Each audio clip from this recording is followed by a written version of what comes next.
Assalamualaikum warahmatullahi wabarakatuh. Kami dari kelompok 4 akan mempresentasikan tentang shadow. Baiklah, pertama-tama saya akan memperkenalkan diri terlebih dahulu. Dimulai dari saya terlebih dahulu. Nama saya Ihsan Ramadhani. Dilanjutkan. Dan saya Ahmad Salam Rahim. Saya Fahmi. Baiklah, pertama-tama saya akan menjelaskan tentang definisi bayangan atau shading. Shading adalah proses untuk menggambarkan tingkat kegelapan di atas kertas dengan menggunakan media yang lebih padat atau dengan warna yang lebih gelap untuk area yang lebih gelap, dan kurang padat atau dengan warna yang lebih ringan untuk area yang lebih terang. Bayangan juga diartikan sebagai proses penentuan warna dari semua piksel yang menutupi permukaan menggunakan model. Ada beberapa teknik shading. Salah satu contohnya adalah cross hatching, di mana garis tegak lurus dari berbagai gambar yang berdekatan dalam pola grid untuk mewakili suatu daerah. Semakin berdekatan suatu garis, maka semakin gelap area yang muncul. Demikian juga semakin jauh suatu garis, maka semakin terang daerah tersebut yang muncul. Macam-macam bayangan. Dari segi ada dua jenis bayangan, satu dari segi pandangan struktur, dua dari segi pandangan penglihatan. Dari segi pandangan struktur, yaitu suatu bayangan terjadi ketika suatu objek yang secara parsial atau secara total mengarahkan cahaya dari suatu sumber kekuatan penerangan. Kedua, dari segi pandangan penglihatan. Dari segi pandangan jarak penglihatan, bayangan dapat dibagi menjadi dua: bayangan lembut atau soft shadow dan bayangan keras atau jelas atau hard shadow. Metode-metodenya meliputi: 1. Penentuan permukaan tampak pada setiap piksel. 2. Perhitungan normal pada permukaan. 3. Mengevaluasi identitas cahaya dan warna menggunakan metode iluminasi.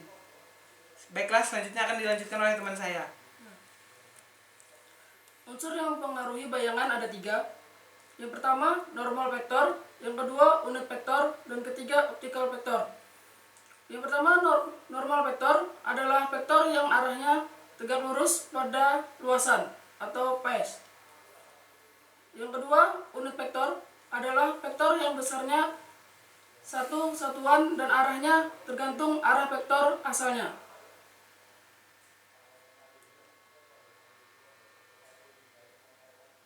Yang ketiga, optical vector, sebuah konsep mengenai pencahayaan yang jatuh pada sebuah benda. Model bayangan dibagi menjadi 2, yaitu direct line dan indirect line. Direct line ada 3. Yang pertama, flat shading. Satu phase mempunyai warna yang sama dan flat shading menggunakan model Phong untuk optical view. Grothendieck shading, sebuah teknik yang dikembangkan oleh Henry Groth pada awal tahun 1970.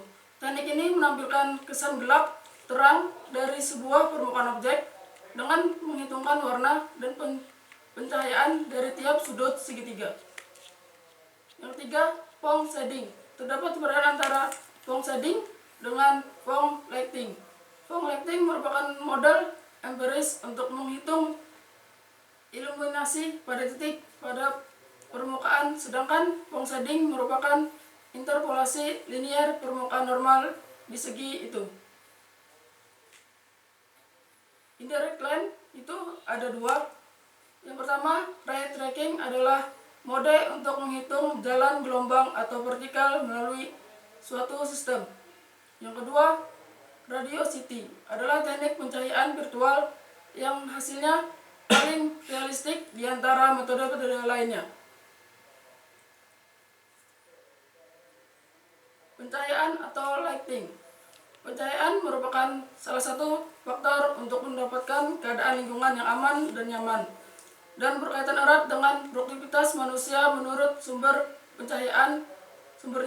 Pencahayaan dapat dibagikan menjadi 2. 1. Pencahayaan alami. 2. Pencahaya buatan. Pencahayaan alami adalah sumber pencahayaan yang berasal dari sinar matahari. Sedangkan pencahayaan buatan adalah pencahayaan yang dihasilkan oleh sumber cahaya selain cahaya alami. Contohnya itu adalah lampu. Sistem pencahayaan buatan yang sering dipergunakan secara umum dapat dibedakan menjadi 3, yakni sistem pencahayaan merata, sistem pencahayaan terarah, sistem pencahayaan setempat.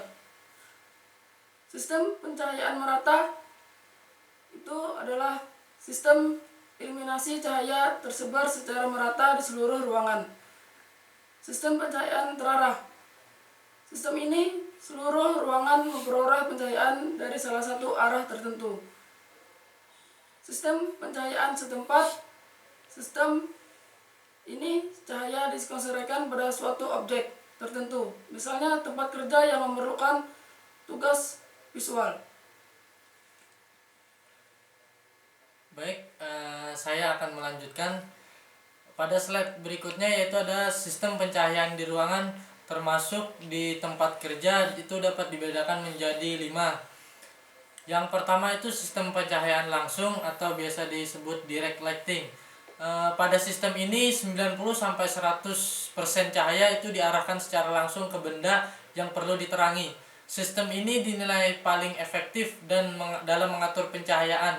Tetapi ada kelemahannya karena dapat menimbulkan bahaya serta kesilauan yang mengganggu, baik karena penyinaran langsung maupun karena pantulan cahaya.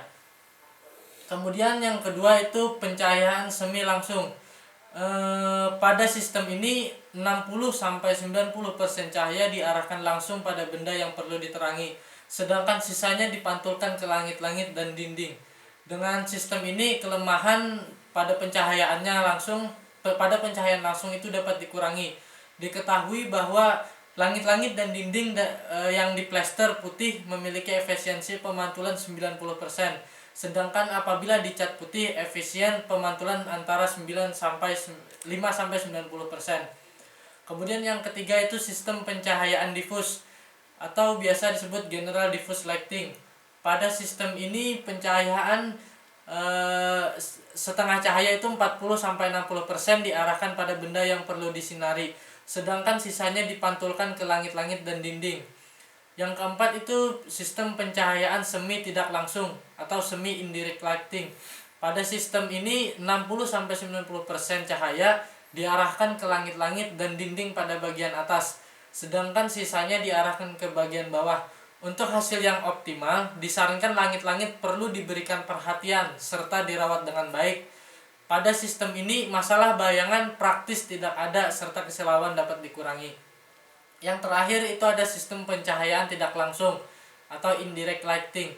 Pada sistem ini, 90-100% cahaya diarahkan ke langit-langit dan dinding bagian atas, kemudian dipantulkan untuk menerangi seluruh ruangan. Agar seluruh langit-langit dapat menjadi sumber cahaya, perlu diberikan perhatian dan pemeliharaan yang baik. Keuntungan ini adalah tidak menimbulkan bayangan dan kesilauan, sedangkan kerugiannya mengurangi efisien cahaya total yang jatuh pada permukaan kerja. Kemudian selanjutnya itu ada contoh gambar, bisa kita lihat di situ. Kami menerapkan gambar ini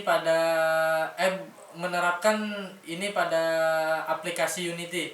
Jadi yang dapat kami buat di situ dengan aplikasi Unity, dapat dilihat ada 3 buah objek di sana, kemudian ada pemantulan cahaya ke bawah.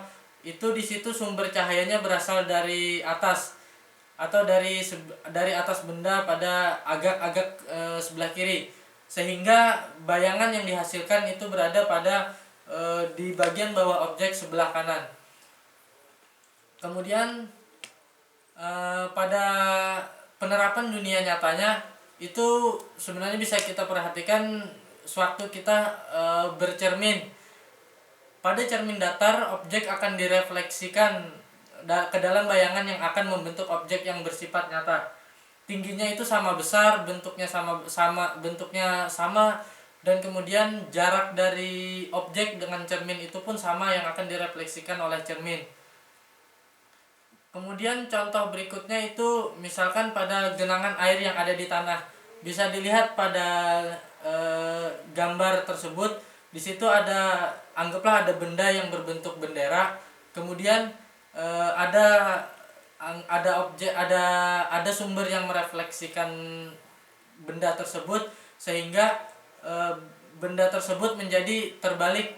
Jadi arahnya itu misalkan awalnya di atas, kita lihat begitu di permukaan itu seperti berada di bawah, padahal itu sebenarnya refleksi dari cahaya yang terjadi di dalam perefleksian itu sendiri. Kemudian itu misalkan ada lagi pada contoh cermin yang bagian depannya itu bisa dibilang cembung. Kalau di situ objek direfleksikan dengan keadaan yang sama, namun ukurannya itu agak berbeda.